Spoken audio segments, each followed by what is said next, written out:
Pretty good. Excited to see what changes are in store for us in this game 2. There we go. Oh, And I just did my full introduction, and only Sir Malcolm will get to hear it. So, I'm, Sim, do you want to give them a it was TLDR? it was fantastic. I'm I'm sorry. I thought to myself as you were doing that introduction, like, what if he's muted? Because I checked and made sure that I was muted because I didn't want to interrupt you, and here we are. You had yourself muted. Hey, Um, Rude and not I'll- in the unmuting. in the future, I will message you before we start to say, check if your mic is unmuted, because that was a fantastic intro that I forgot because I was laughing because you were muted the entire That's all good. The time. TLDR guys, we're back. I'm Rude. This is Sir Malcolm. We've got Unknown Zoo on the blue side here, Omega Gaming Lunar on the red side, and after that first game stomp going the way of Lunar, I feel it only right to share with you guys at home a little quote that I got previously to the game starting. So this was before this was a 1-0. This is from the coach themselves of Omega Gaming Lunar, and I have this word for word. You can say this on stream. I was told, he said, Isaiah Valentine said, we're going to smash these guys. And after game number 1, his words have been justified. So, how are you feeling looking at this draft now? As we've delayed it quite a little bit due to some technical difficulties, we'll say, on my end. But how are you feeling that this game number 2 draft is altered from game number 1? um, Rude, I'm gonna be 100% honest with you. B1 Vlad is not it. It will never be it. In no universe is Vlad B1 okay. Do you want to talk us We'll through see. why? Um, Because the people at yeah. home, So Sim, they don't have as big a brain as you and I, and whilst we may understand this, maybe the okay, guys okay. at home don't know. Okay. I'll explain like I'm 5-it. Okay, I'll explain this as simply as possible. Vlad is a short range battle mage that requires time and resources to scale up to be a threat. And showing him this early in the draft means you can pick things that outrange him. You can pick things that bully him in lane, typically things that outrange him. You can laugh and pick Cassidon. You can. There's a lot of options. That Is the laugh synonymous with picking Cassidin, or can you laugh and pick other champions as well? Or can you pick I mean, you can Cassidin laugh and and not laugh? I mean, you can do any of those. However, I think we should move on from the Vlad pick in isolation because a lot has happened in this draft so far. Volibear Yumi rounding out the blue side for Unknown Zoo, Echo Ash Gragas. And again, Rude, this is another sneaky flex pick that Lunar likes to throw about because Rabble does play the Gragas support. So what I'm learning here is just Rabble won't play conventional supports. He's just going to pick anything that should go in a top or a jungle role and just play it support. Yeah, I It's mean, he plays basically what we're Bard. saying. He plays Bard, which is a jungler, so of course he's going to play stuff where it's not supposed to be. Um, Eterno's Kennen gonna get banned in this game too. Perhaps wise because Unknown Zoo, as you can see, have picked Volibear yet again. Yeah, they've took it for what we're presuming is maybe actually be the jungle with Vladimir locked in B1. Obviously, Vlad can be flexed between mid and top lane, but we've seen Vladimir a little bit more in the top lane in recent patches, recent months, things like that. So it's definitely a world where this Volibear and Vladimir both act as flexes, and it looks as though this Veigar comfort pick really for Lunar's mid laner might come through once again. Does, however, remove pretty much all of the questions surrounding who is going where on the Lunar side, because previously we had the potential flex of Echo maybe going into the mid lane, Gragas still maybe going in the jungle role, but with that Veigar being locked in, I feel like it pretty much shows up the fact that we're going to see an Echo jungle and a Gragas support here. Yeah, I'm seeing a lot of magic damage on the side of Lunar, and Annie is not what I would have recommended. I would have recommended something like a Mundo, like some, but at this point we're kind of pigeonholed into picking an ADC here, and we have Kaisa, we have Varus. There's a few options, but So I, what I can remember from the previous scouting that I did before the game was that Zoo have a proficient Annie player, I will say. I won't use the term one trick because I don't agree with the term, but that Shen pick we'll talk about later. But for now, the Annie pick is something that they're definitely experienced with. and I expect this to go into the Annie player's hands, who currently escapes me, but I Red am Bleeder? Is it definitely Red expecting Bleeder? it. It is indeed, yes, Red Leader for sure. Okay, yeah. Okay. So it's okay. Okay, I'm just processing this because it's I think it's safe to say at this point, Rude, that the Shen was not a mistake lock, and that was a conscious um choice made by the Unknown Zoo side. Yeah, So we've not been informed in the client that that was a different draft or a different pick, because if teams mispick something, they'll type it in the client quickly so that obviously us at home know, or us casting know, the guys on the enemy team know, and then we can relay the information to you guys. That never happened on our end, so we are assuming it is a Shen, and we'll have to wait and see what this Yumi is getting paired with down in the bot side. What it's Vlad. I'm calling it. It's Vlad. is this, It's gonna a be. classic Season 9 throwback to Mage bot lanes with the Vladimir? I think it might be. I think Uh, you're right. I think it is. There's no other configuration that makes sense. You don't really want to throw Annie down there. Because I actually think that Annie has worse wave clear than Vlad. Um, so Yeah, true. you don't want to put the Annie Yumi against the Ash Gragas. So definitely gonna be Annie mid, Vladimir ADC. Um, I just want to point out that Lunar didn't have to pick Ornn. They could have picked Mundo, and Mundo I think could have 1v5 this team. He could just build 3 items. He has the Spirit Visage, he has the Warmogs, he has the Merc Treads, and he just laughs because unknowns you can't kill Mundo. Yeah, the very magic heavy team coming out from Unknown Zoo right here. Yumi, Vladimir, and Annie. And what you have to assume is going to be a Shen top lane. Is Hmm. is not going to be enough physical damage to cut through a Mundo with the healing, but maybe just a bit more familiarity with the Ornn, a little bit more Definitely. consistency in the team fighting as well. So relying on comfort more than just the pick itself being better, as we do move over into the in-client draft. I'll move it over for you guys just Yep, now. and it will There we go. and it will be Shen top. So you were right on the money, Rude. So in isolation, this top lane matchup, I feel like definitely goes the way of Han on the top side, just because he's able to, if he times it well, we'll be able to use the Spirit's Refuge to cancel the Brittle proc from the Ornn in these early trades. We'll be able to probably out damage the Ornn, although Ornn is the mega tank bruiser assassin mage character that everybody loves. Yep. I still feel like, though, if the key part of Shen's damage comes from passing your Spirit Blade through the champion that you're attacking. If you're able to Hmm. do that, you get yourself a little bit of bonus attack speed, bonus damage on the Q, auto attacks as well. So, just in isolation in the top side, this could actually be a winning matchup for Han. We'll have to wait and see whether or not that does come out to play, or whether Eterno continues his reign of terror on the top side and takes over the game from there. But as we see, locked in is going to be that Vlad bot lane as you predicted. 700 IQ from yourself, and paired up with the Yumi, that's a lot of healing. So if I don't see an Executioner's Calling coming out first item, then I'm gonna be a little bit tilted. I think a little bit disappointed at just the sheer gold efficiency that comes out. 800 gold, gonna be setting yourself back a little bit from the Blade of the Ruin King. But overall, the amount of healing that you'll be denying is going to be invaluable in the late game and even in the early game. You know what else is really tilting, Rude? What's that? Uh, if I'm playing Vladimir and I see this very juicy backline on the enemy team and I want to engage on them, and I flash forward and I want to press Hemoplague, but then Event Horizon comes down and I can't get out. That's tilting. And I think that's the story that we're going to be seeing unfold in this game. The And Vlad is going to try to go in, Event Horizon goes down, and Vlad has to walk. a cask as well, not to mention that there's, once Yeah, there's. again, more synergy between Rabble and this Vagar pick. Game number 1, he was able to slam people into the event horizon. Game number 2, he's going to be throwing them into it with the explosive cask. There's, actually, surprisingly, a lot of unique synergies coming out here. The Gragas Vagar wombo combo isn't something that I've ever heard of, but it's definitely something that could be at play here for sure. And I agree with your point that there's a lot of dive coming out from Unknown Zoo, so I'm happy that they've created themselves an identity of a comp, right?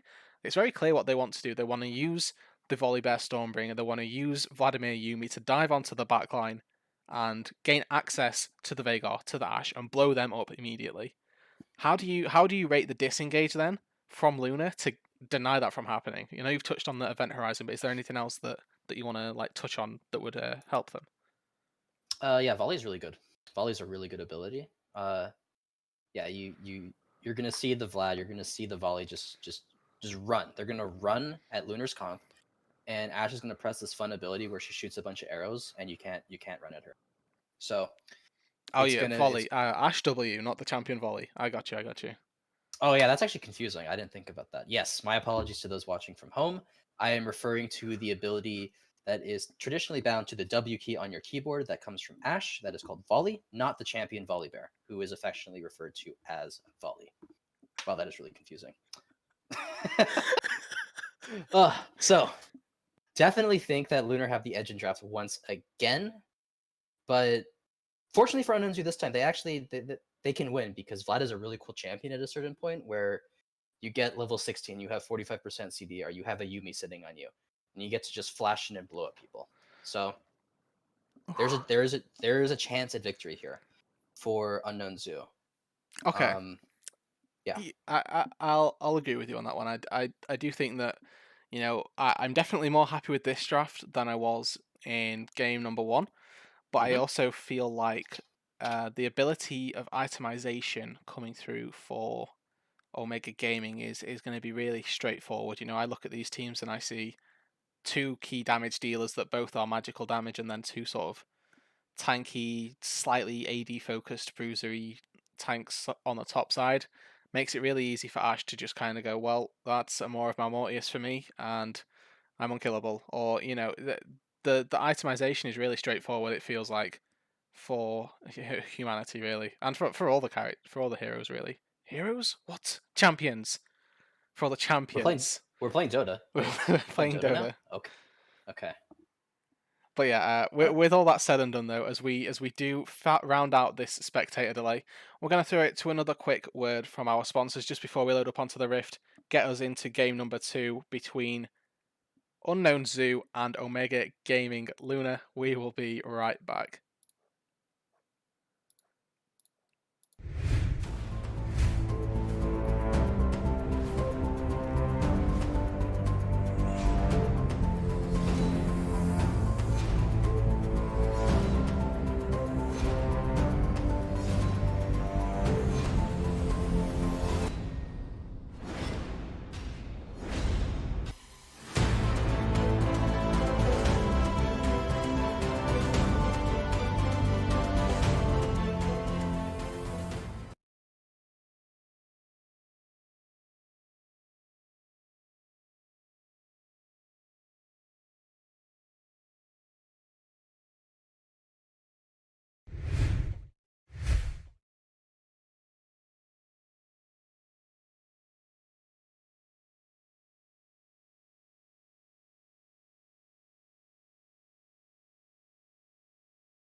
Welcome back, everyone. So, Rude mentioned sponsors, and I couldn't help but feel like I'm very sad that we're not sponsored by Raid Shadow Legends. I've talked to Ivar about it. It's not really. It doesn't seem like it's to be a thing that we're gonna be doing. Rude, do you have any opinions on Raid Shadow Legends, like for, against, like? You know, I'm all for the sponsorship of Raid Shadow Legends, the Oh, online mobile game, but Unfortunately, that's not where we are in the world Yeah, right now, and we are sadly. in game number 2 of this series, the Risen League that has just started. This is the first week. We've got Omega Gaming Lunar on the red side here, followed up by, oh no, I've not done a bad thing. It's okay. Omega Gaming Lunar are on the red Oh, side, and Unknown Zoo are on the blue side, and I will change that for you guys right should, now. It's okay. should I get the check? Should I get the checklist going? So, step 1, Rude, is your mic unmuted? Wait a minute. Oh. Alright, we're good, we're good. Okay. Step 2, have you fixed have you fixed the overlay? I'm just kidding. I'm just kidding. I'm just kidding. You're just Okay, kidding, okay. but it's scarily accurate.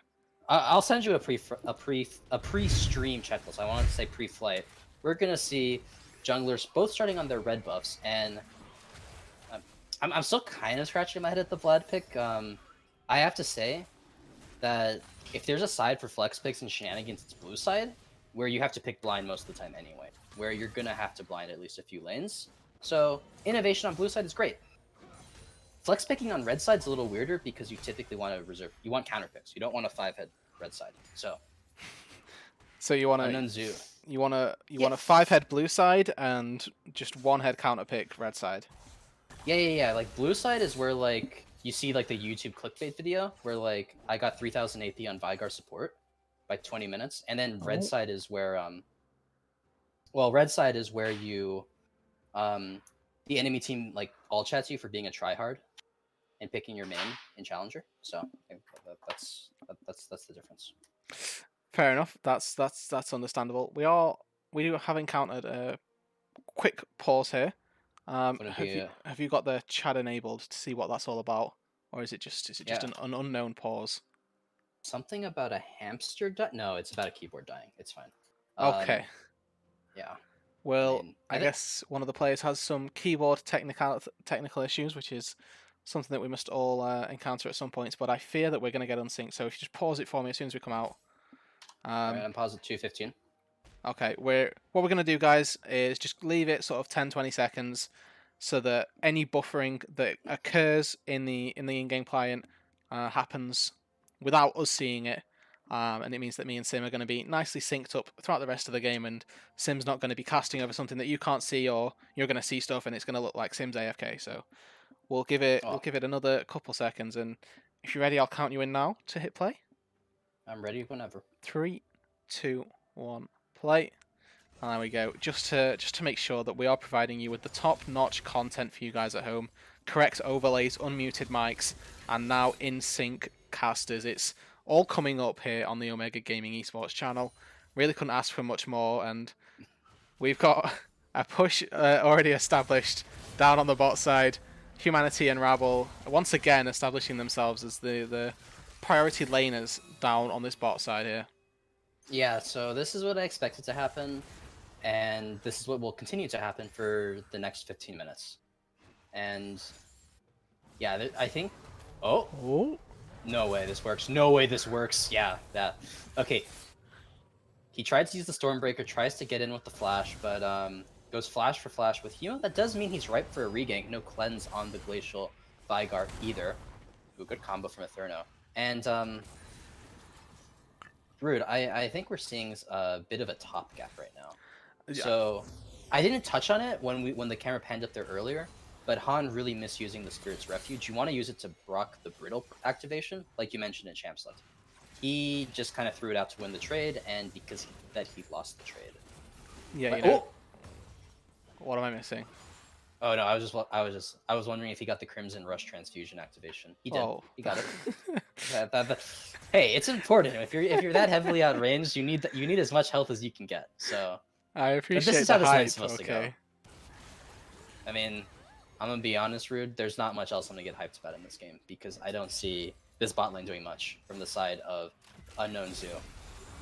Oh, big TP. What? The TP coming in from Han, the exhaust coming down into Humanity. Humanity has to flash the taunt, and Rabble's just going to be going back in because the teleport from Etherno, who based. He has an item advantage. Flash and from Rabble, and oh my, really? Wow. Okay. So you need to jump to Han, heal him up. Transfusion is available again. Crimson Rush too. And the parallel convergence misses. They're going to go into Kibe, who has no flash. The taunt flash from Han. Okay, this is a fiesta. It's My God. solo queue. Oh my. Hey, what did you say about the So bot lane? What did you say about nothing happening bot lane, Sim? Tell me again. I caster cursed it. Okay, that's my bad. I apologize to chat. That so I don't know if you caught it, but for a split second, it was like there was two different fights bot lane. Oh, Yeah. here comes. Like there was fighting in the alcove, there was fighting by the river, and so my brain kind of exploded trying to figure out who was going where. That was the TP from Han. I heard it in your voice, and I was thinking the same thing. It looked really troll, and I think that is in part due to the fact that we just aren't used to the teleport buffs anymore. You know, TP you can make those really outrageous TP plays where it looks like as soon as the TP comes down, if you just back off, that you're going to be able to get away. But you now get a home guard when you Yep. TP. So you know the home guard essentially made that TP not troll, and actually that went huge for Unknown Zoo. They come out of it with 2 kills. Yes, they burn the flash and the TP on Han, but they, like I say, they're now 600 gold up. They've almost mitigated what you were talking about in this form of this top gap with a kill and an assist going on to Han, and they're the bot lane that was supposed to be a Vlad and Yuumi sit back and take scraps under the turret for the first 15 minutes. And now Fiendish Codex built up, Dark Seal purchased.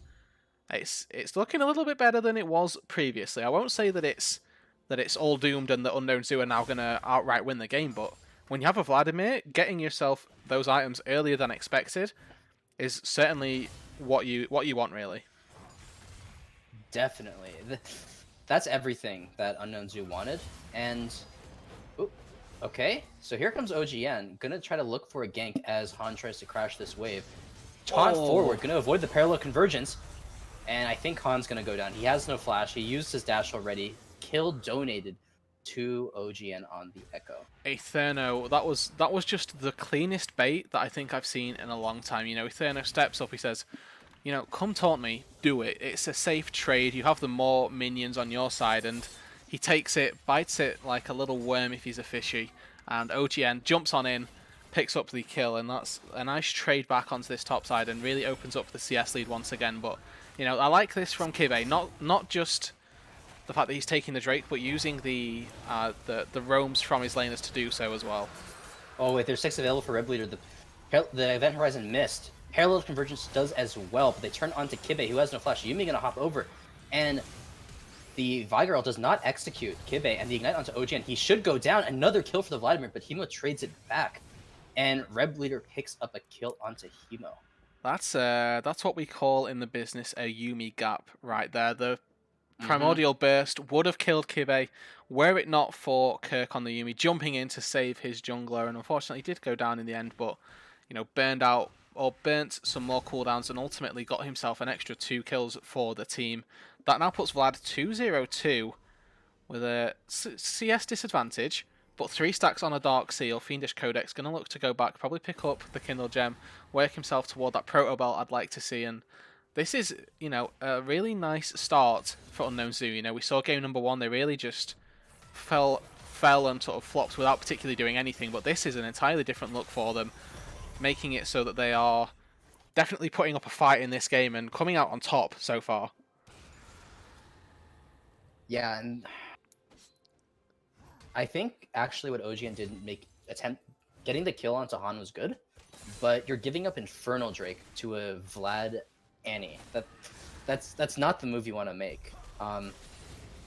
Because already Ornn's not going to win you the game, right?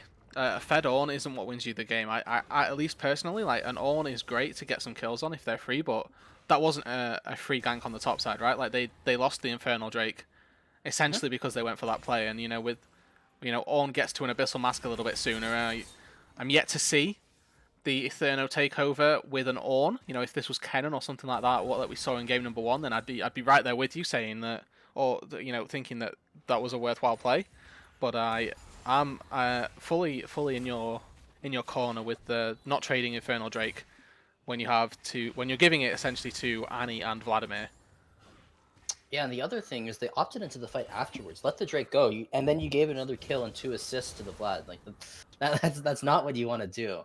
And that, by the way, in that fight, Red Leader flashed and missed Tibbers as well, so that wasn't even full force of Zoo. Like they basically missed an entire massive cooldown, like the key component in their team fight, and they still came out on top of it. And now we see transitioning into a Rift Herald from Kibbe using his advantage in the jungle. Couple camp lead. OGN is nearby and is a level down, but we'll have to see if the solo laners rotate. He can't go, and he's already there with Tibbers. You can't fight. Actually, Also, I really like what only 16 characters is doing. You see that he bought the Phoenix Codex, but he's now going to itemize into Spellbinder, which I think is the correct choice here, because your issue now, your issue against Lunar's team comp isn't getting in. You have the Yuumi. The Yuumi will speed you up with the Zoomies, will get you in range to fight, and so the Spellbinder just gives you more damage. It gives you more speed. So there's the potential now that only 16 characters can surprise Lunar and just actually run straight through the event horizon forward arms. Ooh, good attempt on the taunt. Stormbreaker fails as well. That ability is called Stormbreaker, right? Let me check. You're gonna have to. No. Okay, it's Sky Split. Well, you know, it was a good effort. Yeah, it was a good attempt. Honestly, go next and we'll reevaluate on. Oh no. Oh no, this might be a kill. Oh? I think he's fine. Oh yeah, he couldn't get I think he needs to be a little closer. That's that Spirit's Refuge coming in because he had the Brittle applied to begin with, and with the Spirit's Refuge he couldn't proc the first Brittle attack, which would have done another like 2 or so hundred damage. And then with that in combination with the reapplication of Brittle and then the adding on of the damage from the second part of Ornholm would have maybe taken him down, but it was really the W from Shen that kept him alive there for sure in that particular instance. Yeah, and I like to draw attention to the kills in gold because it's a 2-kill lead for Unknown Zoo, but the gold is dead even. That's off the back of the CS difference top in favor of Eterno and the slight CS advantage for Humanity on the Ashe. Yeah, that's actually really surprising because even with those advantages you just described, mid lane is still going the way of Zoo, and also the jungle is as well. You know, we've got both jungles completing their jungle item right now, so both reaching a nice little power point. But this is a fight. Oh, here comes the Enchanting Crystal into the Parallel Convergence, but the Stand United comes out. Can they kill? Oh, he flashes forward and tries to use the Tibbers. But this should be a one fight for the side of Lunar. The Searing Charge comes through, gonna knock up only 16 characters. But he's on a killing spree. I think he goes down though. He has the flash, but can he escape? He does! Oh, and the fail flash from OGN cannot quite follow, but this does mean the Drake goes the way of Lunar. Yeah, and against maybe not against the odds, but against the run of play, we'll say, Lunar pick themselves up the fight. They pick themselves up the Drake as well. That levels up the Drake score, and once again, we do get ourselves a Cloud Soul.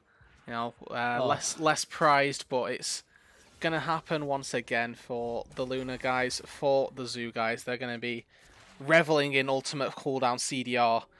It's gonna be a good one. And just touch on that fight, the flash in from Red Leader. He actually managed to get the Tibbers down, but more importantly, he brought the Shen into the front line, and Han was able to actually do something in that fight instead of having to negotiate the event horizon and find his way through the midst of Ashe volleys and everything like that. He was right up in the front line as soon as that flash came down. Unfortunately, it just wasn't quite enough to give them a one-team fight. You know, Vlad still doesn't really have the items, and he's, as a duo laner rather, isn't in a position to have the levels to go into a fight like that with a really significant advantage.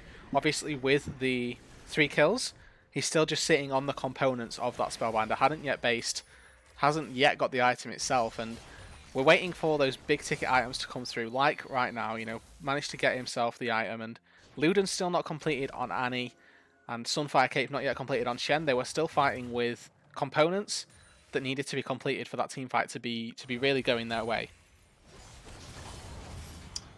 Yeah, and Rude, I want to actually go back to the Drake, because Cloud Soul is actually stun going onto Hemo, but no follow-up. There's not a lot of damage behind it.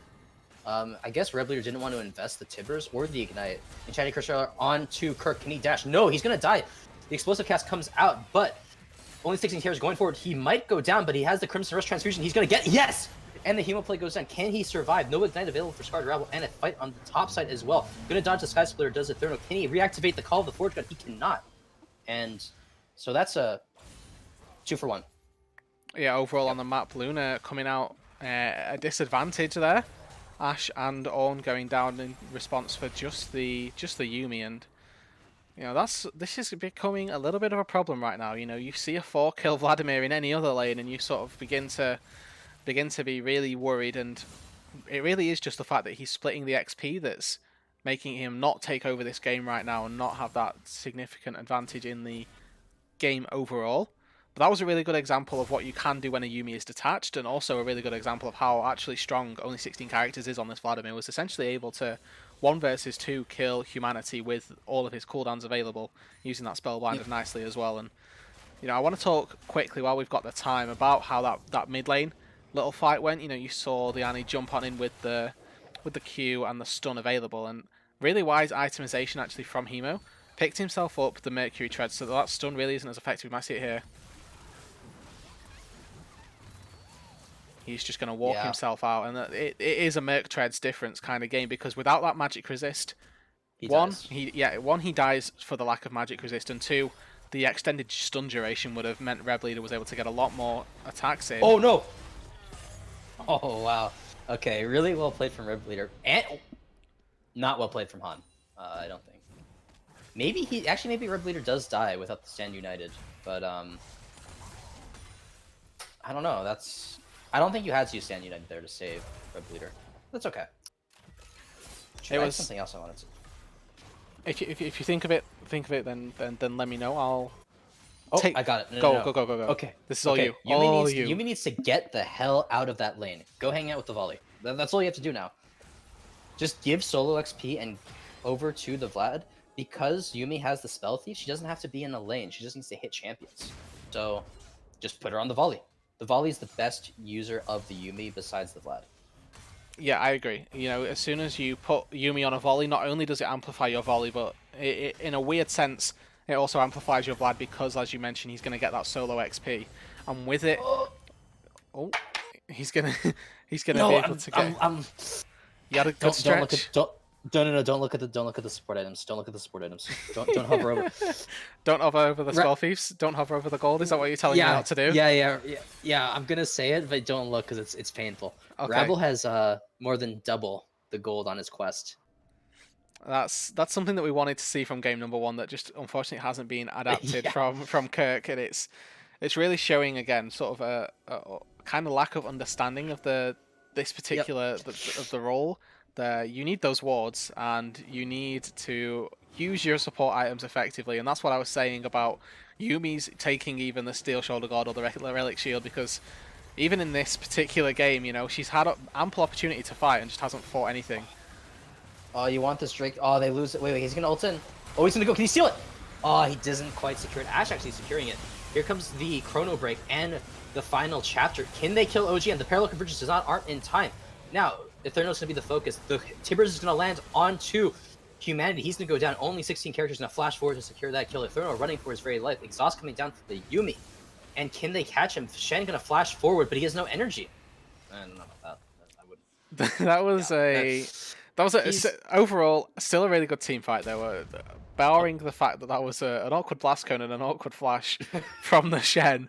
Overall from Unknown Zoo, a really nicely played team fight. They were late to the Drake. Unfortunately, a really nice event horizon from Hemo managed to stop out the Stormbringer coming in soon enough to secure a steal. And as you mentioned, it was Humanity that picked it up with just an auto attack, maybe a volley or something of the sort. But 2 kills going the way of Zoo for 1 Cloud Drake in isolation. That's a worthwhile play, and if Zoo are able to keep scaling and get themselves into better position to fight the next Drake, with maybe Vladimir with a now upgraded Medjai's, by the way, so be looking on the lookout for him.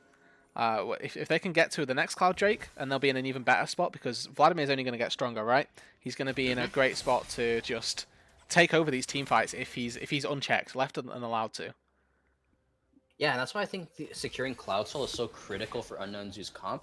If they get the Cloud Soul, then I actually don't think Hemo will be prepared for how fast the Vladimir will be with the Spellbinder, with the zoomies, with the phase rush. He's gonna run in and pop Hemo Plague, and the event horizon will come down too late. And so, also 30% CDR reduction CDR for Vlad. That's really good. A champion who's already maxing out on CDR, who probably wait, does he have? He has 10% at the minute, maybe 20 if he has Transcendence. Wait, what? He only has why? Why does he only have 10? That's weird. It's Codex. He hasn't got a Kindle Gem yet. Oh, because he. Do you want to talk about that? Oh no, I was just trying to figure out because Vlad's typically run Cosmic Insight? yeah, Cosmic Insight and Boots, but I don't think he went that. And then he goes, I don't know. I also have not played bot lane Vlad. I played top lane Vlad, so maybe a different different setup. I guess you needed. can't. I guess you can't be greedy and take 10% scaling CDR and runes. Like, instead of you go the adaptive force instead, I guess. Anyway. Okay. Yeah, usually at this point in the game, I would expect Vlad to have like 30%, 35% CDR. Like, yeah, if not in the top side as well. You know, if you see Vlad in the top lane, you typically just see them go for the CDR garage sale that I've heard it dubbed. You know, you pick up a Kindle Gem, pick up a Fiendish Codex, you sit on Lucidity Boots as well if you're feeling really spicy, and then with the 10% from maybe Transcendence or the scaling runes in the stat blocks, you know, you do reach 40% very quickly. Obviously, this game he's gone for a more damage-oriented build with Spellbinder and a fight in the jungle. I don't think they catch Kibe. The cast comes out though. He still has the Stormbringer, and he gets out. The taunt gonna land. Spirit's Refuge is doing so much work here. I think, yeah, Han goes down. Okay. Yeah, unfortunately, despite the Spirit's Refuge coming down, there's in that particular instance, this is they get it. They get it. Vlad's bot with no TP. Oh no. Oh no. What if Red Leader just checked the Baron?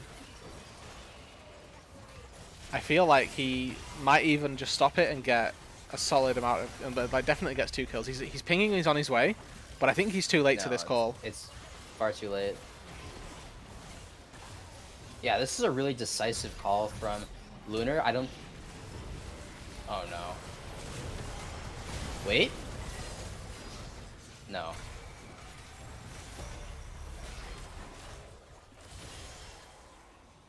And it looks like they're just going to run away with it. They get the Baron and they only lose 1 member, maybe, looking at it.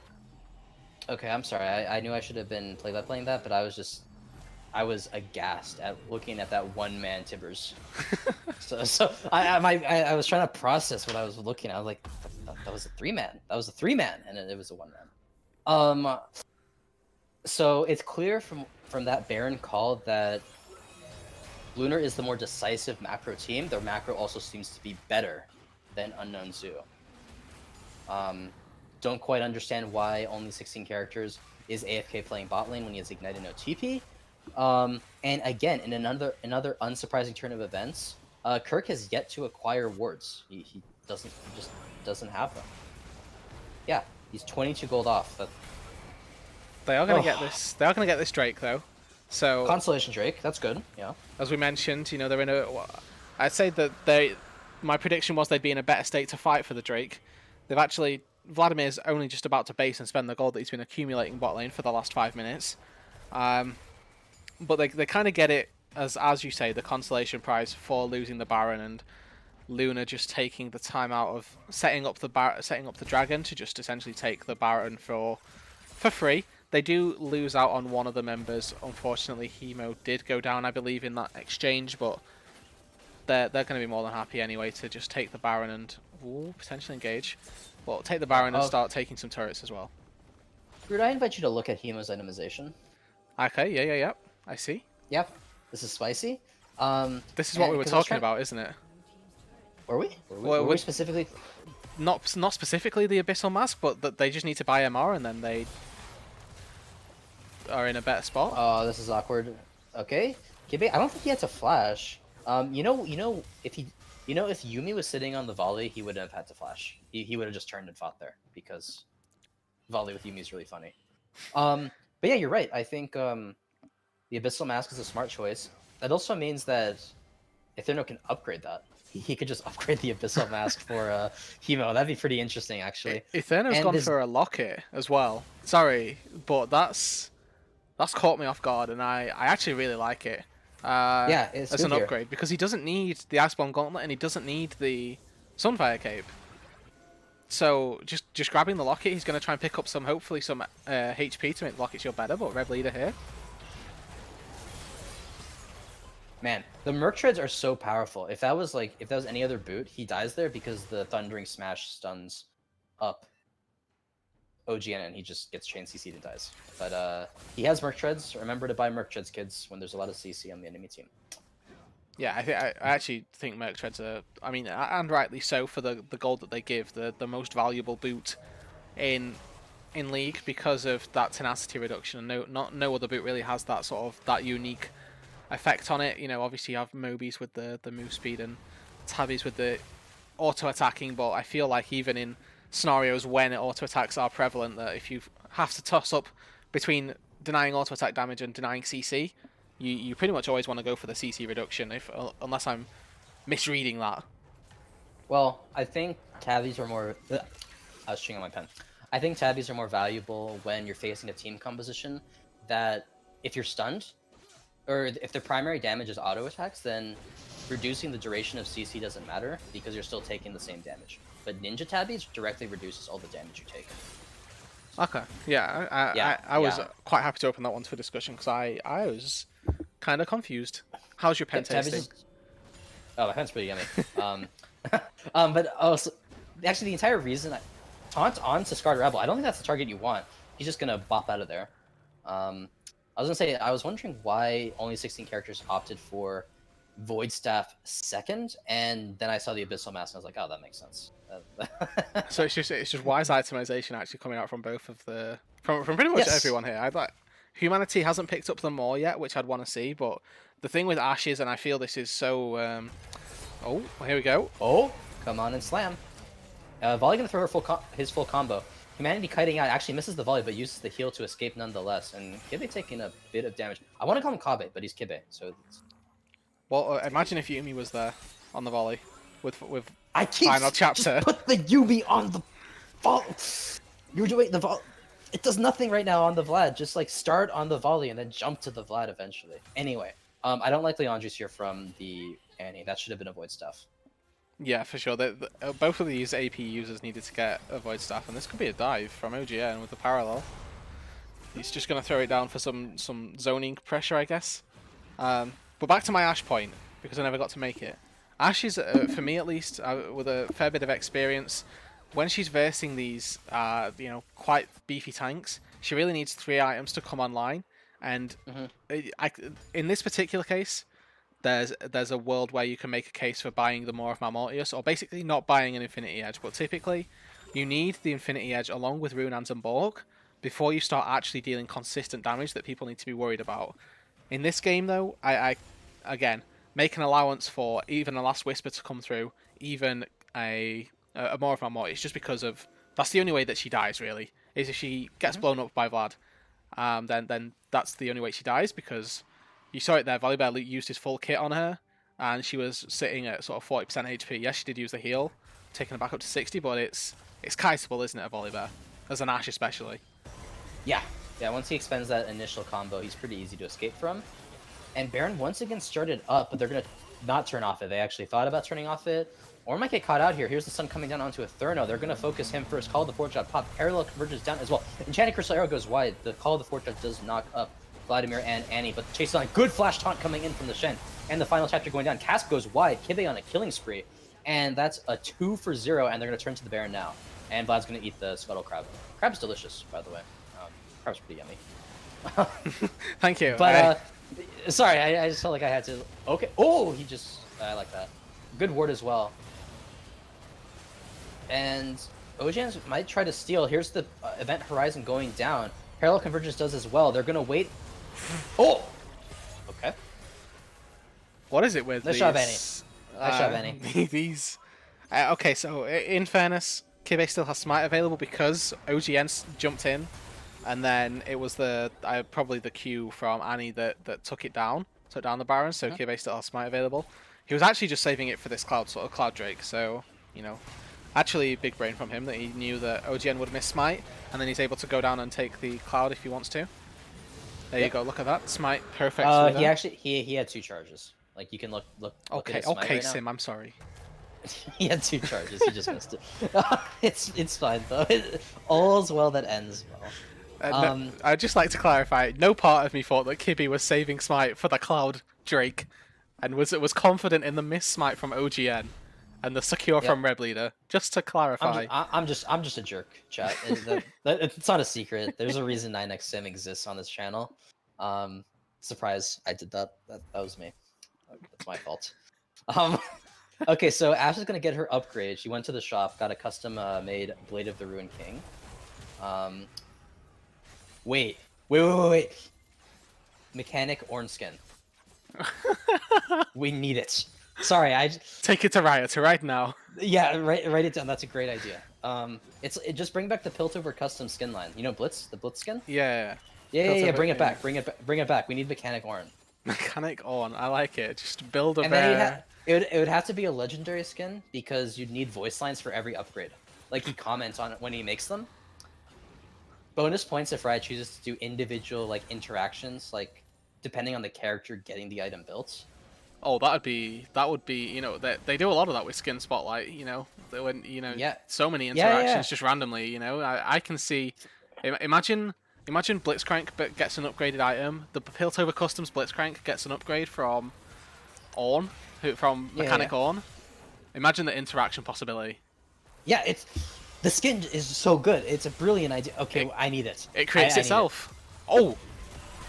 Okay, we gotta actually have a fight going on, and shutdown going on to Scar Rebel, killing Reb Leader on the Annie, and teleport coming in from Ornn from the side. Call of the Forge going down. Final chapter. He whipped the activation of the Call of the Forge God, and Volley's gonna move forward. Event Horizon gonna tag up the Vladimir. Does Vlad go down? He does.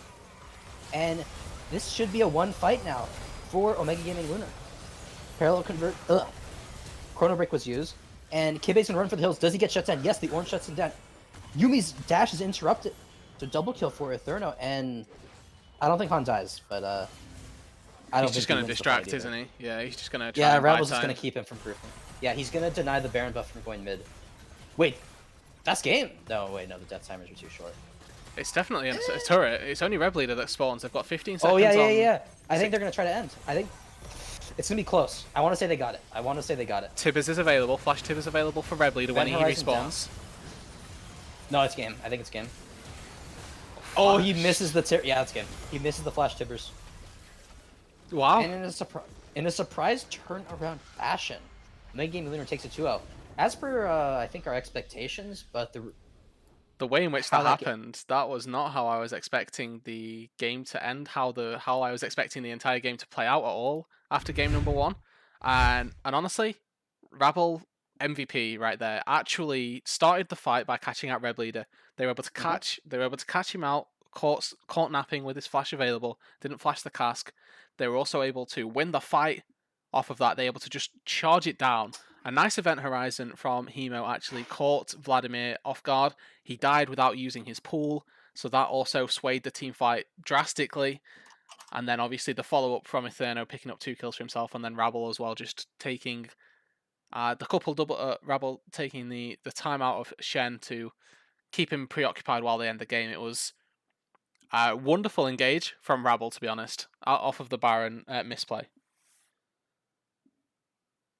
Yeah, no, fantastic turnaround from Mega Gaming Lunar. That was not the ending I expected for game 2. I really thought we were going to game 3 with how strong the Vlad was. But yeah, just one misplayed late game team fight, and that was it. Game's over.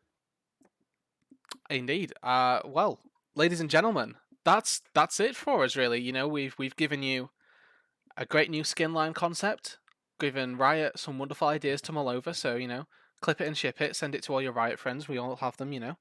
My mum works at Riot, so I'll be sure to get her on it as well.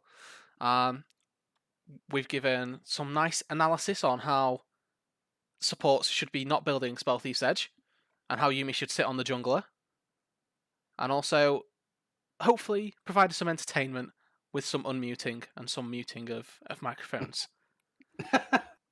Any final thoughts here, Sim? No, great play from both sides. I think Lunar really I think showed that they were the better team on from draft to gameplay on the Rift. Um, though definitely a much stronger showing game two from Unknown Zoo. I think um, fixing their one, making sure to never ever ever buy Spell Thief's Edge ever again is a huge first step in improving their play. And once you have more vision, once you have more information, you can make better plays. So Yep, exactly. So learn which support item is correct. 99% of the time, we'll say that it's never going to be Spell Thief's Relic Edge. Shield, It's Relic Relic Shield. Shield or Steel Shoulder Guard. You heard it here first. Uh, Mm-hmm. we're going to close out the broadcast here, though, guys. Show some love to the guys over at Focus that we're going to raid here. Once again, I've been Rude with running production and the Colourcast, and Sim Malcolm here, my wonderful co-caster for the evening, been doing the play-by-play as best as he can. And Ouch. we're gonna end it with that light flame. I hope you Yep. all have a wonderful evening, and we'll see you guys later. Peace.